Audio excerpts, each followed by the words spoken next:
I think the people of this country have had enough of experts. The science has If you changed. count the legal votes, I easily We win. should go for a short It is drive and see if I time can drive to get safely. Brexit done. This candle smells like my vagina. It's supposed to I be shouldn't marking be up something. here. I should be back in school on the other side of the ocean. What the fuck is going on? Hello, I'm Mark Still. Welcome to my podcast where each week I ask the question, what the fuck is going on? What the fuck is going on? This week I shed a tear of happiness, as I'm sure all of you who are properly proud and British did, when the government said it was bringing back pounds and ounces and pints and inches and proper British measurements, because I am sick of having to use foreign ones. For example, do you know what I found in my house this week? A centipede. I said, we voted to get rid of you, you metric traitor. I chucked it on a ferry to Calais and replaced it with an inchipede. Boris Johnson proved how much he loves his country with this announcement, because Boris has his finger on the pulse of the common man. That's why he pays £840 for a yard of wallpaper, not a metre, because he's one of us common people. I bet when he bought his cocaine that he said he'd bought, he was patriotic and asked for a 17th of an ounce, not a gram. So now we're certain to have a winter to remember that we can all be proud of, because the shelves will be empty, but they'll be empty of pounds of apples, not kilos of apples. And now there are no foreign workers to pick our fruit. It means acres of land will be covered in rotten strawberries, not square kilometres. It's beautiful. And at the next Olympics, our athletes aren't going to run in metres. They're going to run 100 yards and then stop. And the same with the divers. They're not going to dive 10 metres. They're going to dive 10 yards and then they'll stop 6 inches above the water, because they're British and we've got our measurements back. And our measurements make sense. Not like these complicated metric measurements. Oh, 100 divided by 10. There's 16 ounces to a pound. 14 pounds to a stone, 8 stone to a hundredweight, and 20 hundredweight to a tonne. That's why it's called a hundredweight, because there's 20 of them. It's obvious, isn't it? So from now on, if you drink a litre of water, you'll have Ramona painted on your front door. And every year on Pints and Gallons Day, you'll be made to walk through Ian Duncan Smith Avenue dressed as a Belgian, while citizens throw fireworks at you, which won't be deemed dangerous because health and safety laws will all have been burnt in a ceremony, shown live on BBC One and hosted by Sir Ian Botham.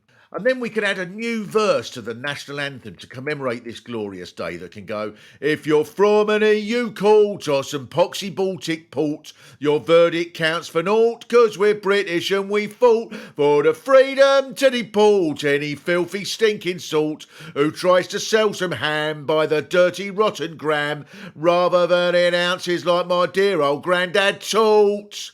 Because at last we've got our country back. We've got nearly blue passports, which is a British colour, nearly blue. Not like those treacherous red passports that the EU never made us have, but people said we did. Because nearly blue is our colour. That's why our post boxes are nearly blue. Buses, nearly blue. What colour's our flag? Nearly blue, white and blue. But there's even more good news. Ex-Minister John Whittingdale told the Royal Television Society that broadcasters must make more British programmes. Yes, because for too long the BBC has been full of programmes that are foreign. Songs of Praise is mostly Swedish. Antiques Roadshow is nothing but propaganda for Islamic fundamentalism. Now, Channel 4's Naked Attraction, in which the competitors are all naked, is fine. But the contestants every week should be Jeff Hurst, Dame Judi Dench and Virginia Wade to promote Britain. And John Whittingdale should host a show called the Even Greater Great British Bake Off of Great Britain, in which the contestants have to bake a Queen Victoria sponge out of chalk from the White Cliffs of Dover. And if anyone measures the ingredients in grams, then they're waterboarded with a gallon of water. And instead of the Eurovision Song Contest, we'll have the British Song Contest. And it will just be Britain's entry called We Will Fight Them on the Beaches by the Winston Churchill Tribute Band, sung 32 times, and yet somehow Britain will still get no points. But it'll be no points, the proper British measurement, not null points. And then there'll be a place in the sun where every day the presenter says, Norman and Eileen don't even want to look at anywhere in Spain because they can't stand the idea of having cakes for breakfast instead of bacon.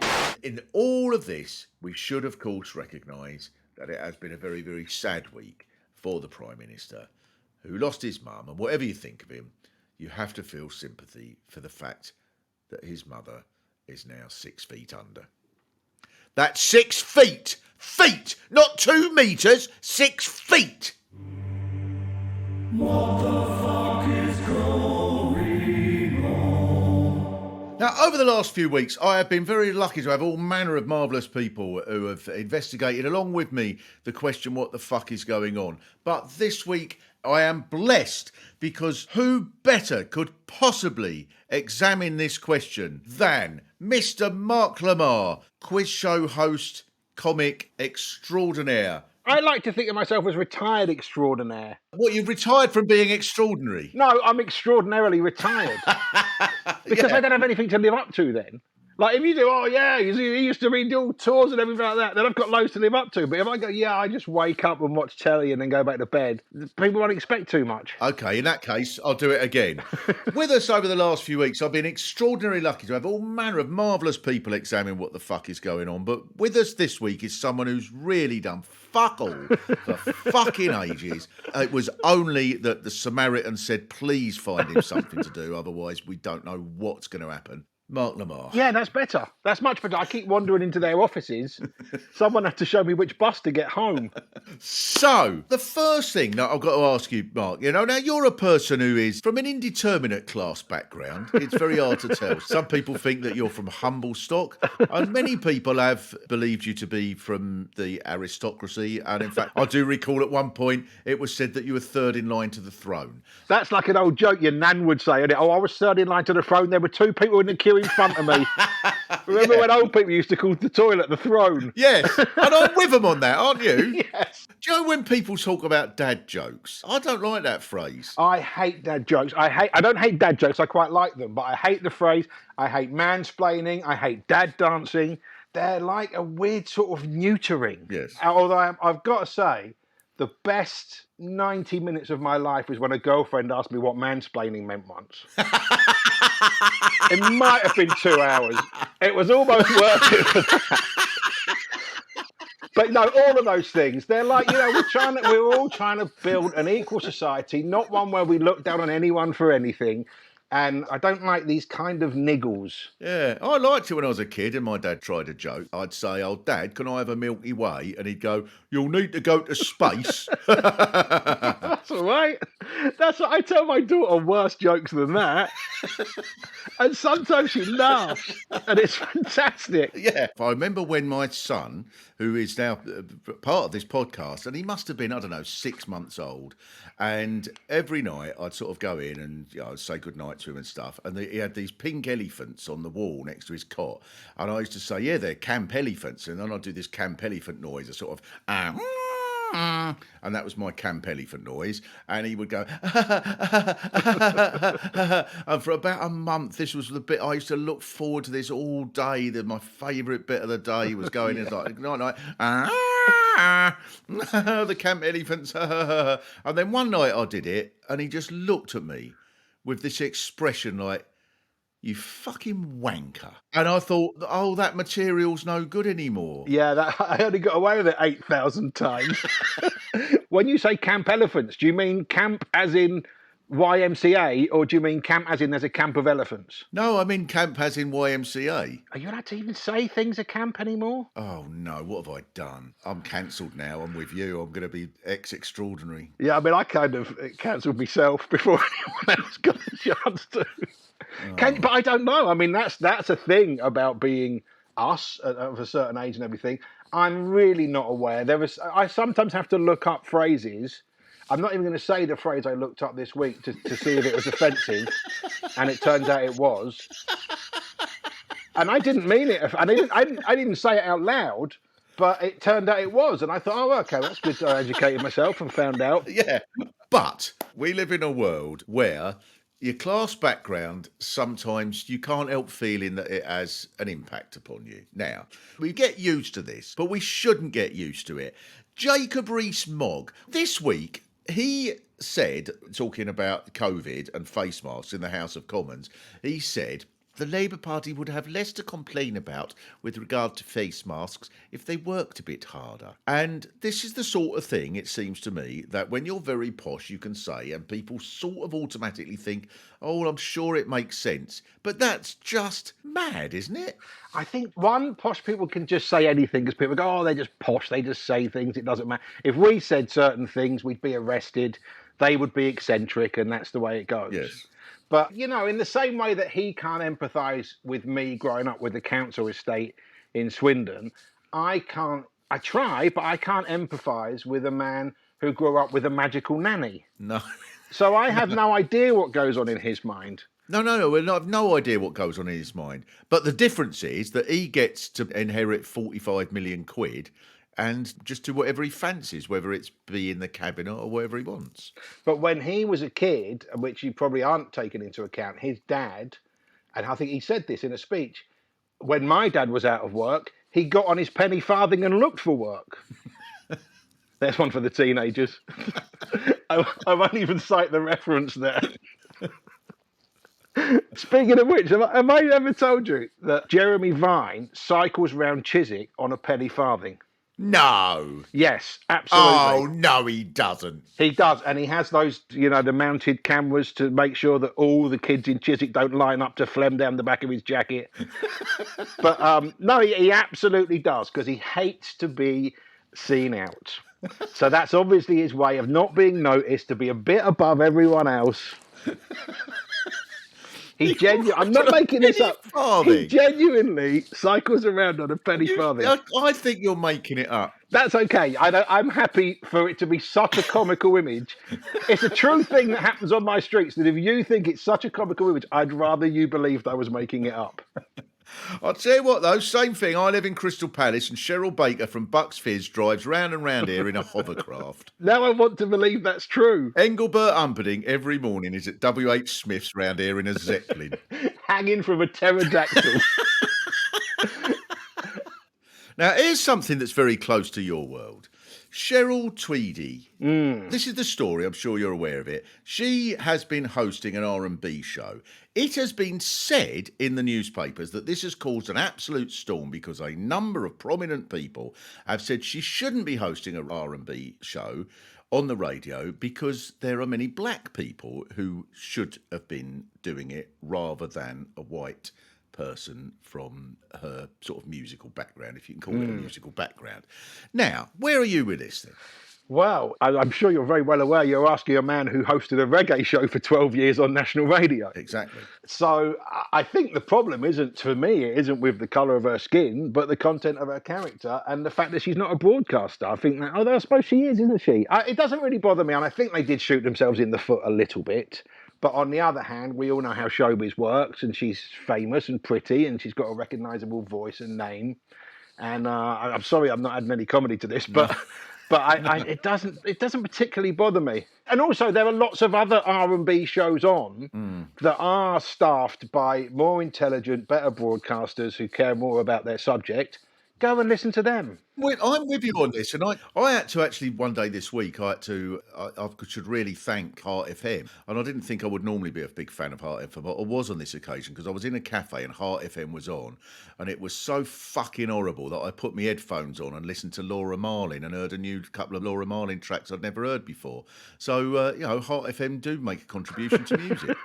Here's the thing: one day I put Dusty Springfield on, then I took my headphones off to leave, and Dusty Springfield was on Heart FM. Oh, where does that leave you? Well, I'll tell you where it leaves me. I still would have been annoyed at Dusty Springfield being played by Heart FM, even if it was at the exact track at the exact same time, because they were playing Dusty Springfield for the wrong reason. I think that is an absolutely valid response, and the one that I expected from you. And it'll be the response of people listening to Cheryl. What's her name now, actually? It's not Cheryl Cole or Cheryl Tweedy, is it? I don't even know the name. But yes, no, we're not going to listen to it, are we? No. But now, there's an issue that you want to raise, I'm told. Yes, there is an issue I want to raise, and I think it's a very current thing. Right. because I've got a 5-year-old kid, and recently I've been flicking through the tales of this idiot Hans Christian Andersen. Have you heard of him? I know Hans Christian Andersen. I know quite a bit about him because I heard a radio programme about him. Did you? Right, okay.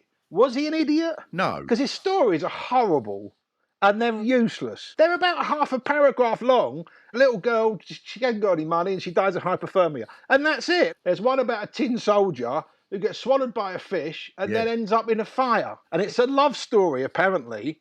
The soldier and the ballerina both get burnt to death in a fire. That's a Danish love story. And then there's this Thumbelina one about this tiny little girl who hangs about with moles and cockchafers. I didn't even get any further than cockchafers in that story. No. But the one that's really got me recently is, you know the story of the Princess and the Pea? Yes, that's him, isn't it? Yeah. Yes, that's him. And the moral of this story, so there's a woman, she's a princess, she gets caught out in the rain somewhere, she knocks on a castle door. Yeah. They say, come in, which is very nice. And she says, I'm a princess. And they go, yeah, right. Are you really? And she goes, yeah, I'm not going to fall for that. I'm not going to say no, am I? And then they say, right, we'll do a test for you because I'm a queen and my son's a prince and he really wants to he has to marry a princess and we need a princess. So we're going to put you in this room. And they put her in this room and they build a bed of 20 mattresses. And on top of the bed, there's 20 eiderdowns. Yes. And she goes up and sleeps in that bed and they've secreted a pea underneath the bottom mattress and everything. And the next morning, they say to her, oh, how did you sleep last night? And she goes, oh, jeez, it was I'm black and blue. I think that's actually the phrase in the story. Right. I'm black and blue. Now, if a woman came to your house in the middle of the night you never met, you've made like the greatest bed of all time, and she says, oh, I didn't sleep well, she would head my footprint on her ass within a few seconds out the door. And if anyone thinks that I'm trying to condone violence against women, I am against this one fictional woman from 200 years ago. It gets worse.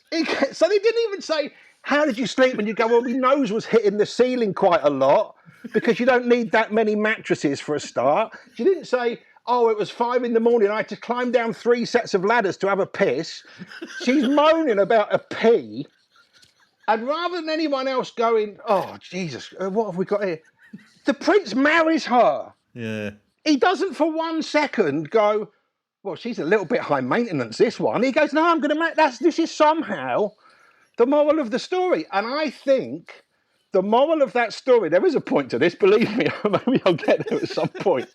There is a point to this, but the moral of the story is to appear and act entitled and you will be rewarded. Oh. And I think everyone today, not everyone today, but a lot of people today, and I think the social milieu of the time and when the sociology books were written in 50 years' time, I think people will look back on this time as, wow, that was a time when everyone, rather than having a night, just going, oh, I didn't sleep as well as I could, but thank you very much. Everyone's just going, I had 20 fucking mattresses, but there was a pee. I've slept on mattresses with actual pee on and not complained. But see, I think the darkness of that, right, when my son was 7, 8, this really is, God, if I actually told these stories at the time, he'd have been whipped away by social services with a Camp Elephant one and this. But, right, when he was 7, I went to South Africa and I brought him a little book of short stories and I came back. Hold on. You went to South Africa? Were you on a Camp Elephant safari at the time? Yeah. I only went to South Africa to kill gay elephants. I'm absolutely fine on this one.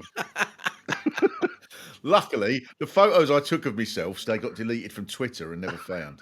Now, I bought this book, right? So, book of short stories.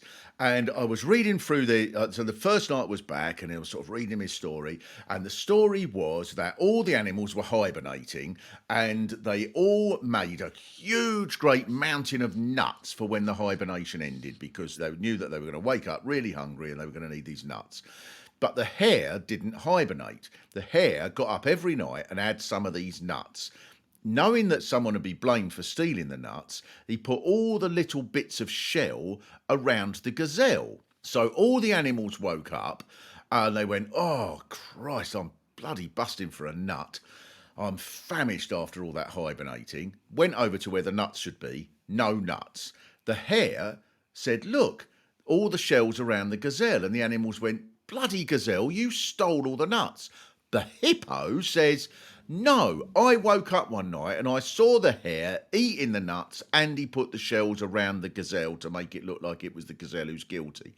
And I'm reading the story and I thought, all right, we've come to one sentence from the end. And then the last sentence in the book was, and so all the other animals got a stick each and beat the hare to death. That's how Hans Christian Andersen should. Isn't that exactly the same as my foot up the princess's arse? I suppose so. But he thought this was so funny. So from then on, we just always, whatever the story was, I'd go, Beatrix Potter, Peter Rabbit ate a radish. And, oh, naughty Peter Rabbit, said Mr. McGregor. And he beat Peter Rabbit to death. And then he would laugh and laugh and laugh. And that still does work if we still do that. That is my next bedtime story for my daughter.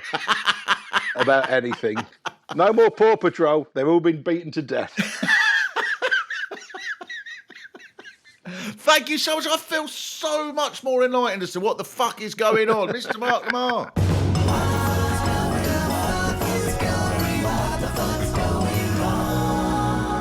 Now, the latest series of RuPaul's Drag Race starts this week, and like most of you, I can't wait. But I have to admit, I don't know as much about drag as I should. Luckily, we have with us someone who is an expert, fortunately recovered from his recent hamstring injury, George Galloway. Let me put it to you, RuPaul. Your ostentatious pageantry and dilettante plumage, enacted for tabloid entertainment, trivializes and traduces the artistic endeavour of men dressing as ladies. Your inexplicable elevation of contestant Bemini Bombulash demeans the noble tradition of drag most eloquently expressed by the revolutionary Ho Chi Minh when he addressed the heroic Viet Cong freedom fighters combating US imperialism while wearing fishnet stockings, high-heeled stilettos with microbladed eyebrows and Anastasia Beverly Hills Amrezy highlighter. That, RuPaul, if that is indeed your real name, is why I shall not be setting a series link for the latest Drag Race, though I may watch the highlights on catch up.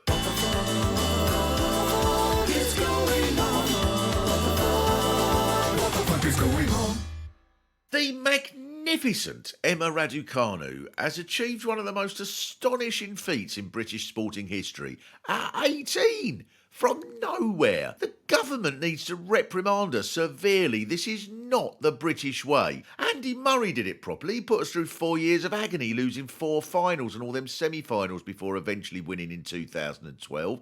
He didn't do any of this straight from A-levels to champion without losing a set in the whole tournament nonsense. I hope he called her straight after a victory in New York to say, hi, Emma. Yeah, no, you did okay, but, you need to learn to torture your supporters more. Now, I love tennis, but Britain has a very, very strange relationship with this sport. Emma Raducanu was the first British woman to win a Grand Slam since Virginia Wade in 1977, and Murray was the first British man to win since 1936. But our only modern men's champion was disliked by many people. I watched his last Grand Slam final against the Serb Novak Djokovic when I was in a pub with one other bloke watching it. And towards the end I said, he's losing, isn't he? And this bloke went, good, I hate him. I said, what? He said, yeah, well, he don't support England, does he? I said, well, nor does Djokovic, he supports Serbia. He said, I don't care, I hate him. I can't stand him. I love watching him lose. I'd come in here and watch him lose every day. I hate him. I said, what makes you hate him like that? He went, well, he's miserable, isn't he?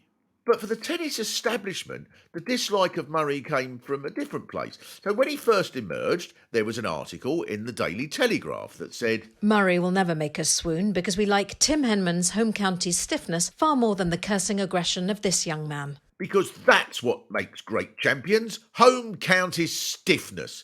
This is what links Tiger Woods, Cristiano Ronaldo, Usain Bolt, Billie Jean King. They were all brought up within 5 miles of Guildford. Muhammad Ali was from Hemel Hempstead and would often boast, I float like an accountant and sting rather like a sales director for fitted kitchen units. And then we were told that Murray can't be popular because he curls his lip when he wins a point. What a disgrace. True tennis stars, if they wish to express joy at such moments, write a letter to the announcement page of the Times. And many of the people who disliked Andy Murray preferred Tim Henman. Now, Tim Henman was a fine player. He seems like a decent bloke, but his appeal for these people was he represented their Britain of perfect lawns and the Chelsea Flower Show and Cliff Richard. Don't go near to the housing estate, darling. You'll come back smelling of fish fingers and buses and ITV. And British tennis isn't supposed to be for these commoners. And it's got worse. In 2012, there were 33,000 public tennis courts, but a study in 2017 found There were 7,149 tennis courts in parks in Great Britain. and even they look like they've been hit by an American drone strike, covered in potholes on each side, so the only way to move up to the net is in a JCB, and the net droops like a curtain in a house that's been abandoned since the junkies sold the floorboard, and they're behind a huge metal padlocked door with a massive sign to welcome you with a charming poem that goes, "If you don't pay, you can't play." And these snobbish attitudes go back a long way. The most successful British tennis player ever was Fred Perry, who won 8 Grand Slams. And he was from Stockport. His dad was a cotton spinner and a trade union organiser who stood as Labour candidate in the 1924 election. And when Fred was 15, he'd moved to London. He wanted to enter the annual schoolboys tournament at the prestigious Queen's Club, but he was the only entrant who wasn't a private school. So in his memoirs he wrote, "When I arrived, I was asked for my name and school, and when I said Perry, Ealing Grammar, the commissionaire said, 'I beg your pardon? Well, there's nowhere for you to change,' so I had to change on the floor."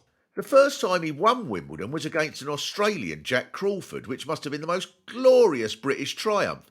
But Fred describes the moments after winning when he went for a bath in the dressing room. "I overheard the Wimbledon club chairman talking to Crawford. 'Sorry,' said the chairman to Jack. 'This was an occasion when the best man didn't win.' He gave a bottle of champagne to Jack, and when I came out of the bath, my winner's tie was on the floor. I've never been so angry in my life." And it's not much better now in some tennis clubs. They say to a young player, "You've got a very good serve and your volleys are splendid, but you need to work on your background. I mean, your father's a painter and decorator, and you can't really expect to compete at a decent level unless you improve that part of your game. So, I mean, maybe come back and see us again when he's a diplomat or a barrister." So we're lucky, despite all of that, to have this new champion. And Emma Raducanu's prize money was £1.8 million. So if she wins a couple more tournaments, she could be the only teenager in London who can afford to put a deposit on a flat. What the fuck is going on? This week, Therese Coffey, a government minister, answered a question about universal credit, which is shortly to be cut by £20 a week. Now, she caused a fair bit of outrage when she said it's only 2 hours extra work. In particular, there was this woman who I heard on a radio phone-in. I'm sick of it, Jeremy, sick of it. I mean, I didn't know we were giving out this universal credit. Once we're giving out free money to everyone in the universe, who's next? Just because someone in another galaxy can't be bothered to spend an extra 2 hours a week delivering pizzas to one of their moons? And some of these microbes that live on asteroids are so basic, they don't even get out of bed. They just swan around the cosmos on an intergalactic cruise for billions of years. And I'm paying for them. I couldn't even get a week in Newquay. Oh, I'm sick of it. Where's it going to end? I was watching a programme with Brian Cox the other day and he was saying there could be an infinite number of parallel universes. Will we have to pay for all of them as well? A parallel universal credit? No wonder the local council can't fix the loose paving stones in front of Matalan. Oh, I'm sick of it, Jeremy. Sick of it. Oh, what the fuck is going on? One of the joys of my week is when people send in messages and questions to the What the Fuck is Going On Twitter account. For example, Meg Stoodman from Florida, I think I pronounced your name right, Meg, but I will not know if I have, says, there is a ban in Florida on school masks. What the fuck is going on with that? That does sound incredible. A ban on school. You're not allowed to wear school masks. How are people... Like, if if you wore another sort of mask? Like if you sort of said, well, I'm going to go skiing. No, well, all right, you're not allowed to wear it. I'm going to be a burglar. You're not all right, but you're not allowed to. I'm going to be a member of the Continuity IRA, blowing up bits of Tampa Bay and Jacksonville. Okay, as long as you don't wear a mask. She also suggests many of us are ready to cut Florida adrift into the Atlantic. And she then adds, I put it to you, Mark Steele. I wonder who should be channeling there. TMC Gouldy says, it's bold of you to assume that your Radio 4 audience knows what the fuck is going on with Twitter. Well, TMC Gouldy, I think that's a little bit unfair. I think soon the shipping forecast will be on Twitter. They'll have to get the whole thing in 280 characters, and if they can't fit it in, then anyone in Finisterre, which has gone over the limit, will just have to capsize. Steve Battlemuch says, very kindly, your podcast was very funny as usual, but this week's was about how useless Gavin Williamson was, and 2 days later he was sacked. This week, can you do Grant Shapps? Well, Steve, that's a brilliant suggestion. I think rather than do Grant Shapps, if this is a superpower that I've suddenly adopted without knowing, wouldn't that be a brilliant thing? Like, whoever we do on the podcast that week is sacked 2 days later. That'd put Superman in the shade, the amazing sack podcast man, and be played by Robert Downey Jr. in a film. What the fuck is going on? Now, it would be even harder to find out what the fuck is going on if you only mixed with people of your own age. And so, luckily, I bred somebody who can try and help me out finding out what is going on in the world. Mr. Elliot Steele, welcome. Hello. Now, here's something that I think my generation needs to know about your generation. Now, I didn't even know this myself until a few minutes before we started doing this, but it turns out the party conferences have started. Is this something that your generation has been following closely? Are you all on top of the fact that the Liberal Democrats are currently having their conference? No, we've all been focused on Nicki Minaj. Is she standing for the Liberal Democrats in any capacity? No, but she started getting involved in UK politics. Right, this is Nicki Minaj when she was talking about the vaccine, wasn't she? Yeah, she said that her cousin's mate in Trinidad took the vaccine and now he's got massive testicles. And then she started calling like Keir Starmer a boring fuck and stuff. Oh, did she? Yeah. What, is that because he was not agreeing with her about the huge testicles issue? I don't know. I was just seeing her every now and then. She just tweets something absolutely mental. She put a thing out pretending to be from like Oxford and that she went to school with Margaret Thatcher, she was saying. She said she went to school with Margaret Thatcher? Yes, she's just going nuts. But it's the Liberal Democrats, they're so lame. We don't know that this is going on because no one pays attention to them. Well, someone must do. They will think they'll come out of the conference going, I think it did really well. I think we really presented a positive front in the media, and I think that our policy on road planning is really, really going to help us win a couple of seats in Hertfordshire. They will think they have done well with it. I don't know anything about them, really. But nobody does. Right. Well, they probably know a little bit about themselves, don't they? No, they don't. No one knows about them. Nobody pays attention to these party conferences. What is the point in them?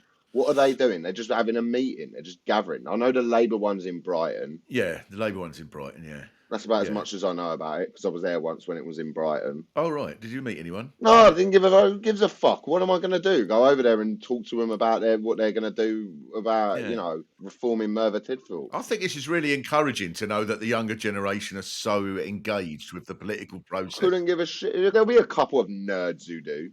The rest of us, we have Call of Duty. One of the world's biggest pop stars is currently tweeting that her cousin's mate's balls are about to explode and is now single-handedly doing more for UK politics than the opposition has. Why am I going to pay attention to the party conferences when nothing happens? I went to one once and something happened. I wrote a joke once for Jeremy Corbyn when he was doing a speech. I got rung up the night before and they said, can you write a couple of jokes for Jeremy Corbyn? I wrote a couple of jokes. Was it two Jews go into a bar? Yeah, it caused so much trouble. I regret it a little bit now, to be honest.